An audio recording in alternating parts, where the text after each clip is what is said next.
Okay, let's jump right into this explainer.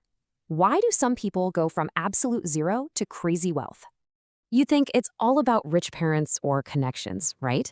Well, psychology shows a totally different reality. The truth is, escaping poverty isn't just a lucky roll of the dice. It's almost never just luck. The first huge mental shift, delayed gratification. Handling short-term pain for a massive long-term payoff. Basically, it's choosing future financial freedom over the quick rush of blowing your cash right now. So many stay stuck because poverty becomes their identity. They literally tell themselves, people like me never succeed. But get this, those who rise up actually rewrite their core identity before their circumstances even change. You gotta shift that self-image first. Once you do that, your behavior is totally gonna follow suit. Now, how do you handle the negative emotions that hit when you're trying to build long-term wealth? Taking that huge leap to escape poverty, yeah, it triggers intense, paralyzing fear in pretty much everyone.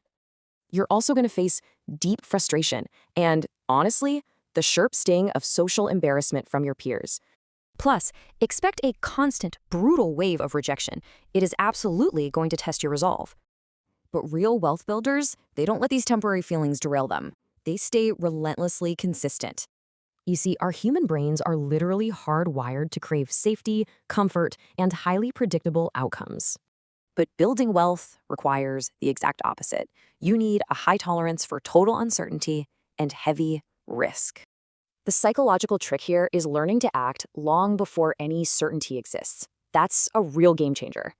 Also, drop the fake flex. Stop chasing the look of success and start building highly valuable skills. It's a simple formula. Valuable skills unlock new opportunities, and those opportunities eventually generate the real money. Their absolute focus stays completely locked on personal growth, not just validating some superficial, empty image. So here's your blueprint. Understanding this hidden psychology absolutely changes how you'll look at financial success. So, I'll leave you with this. Will you rewrite your mental patterns today or just stay stuck?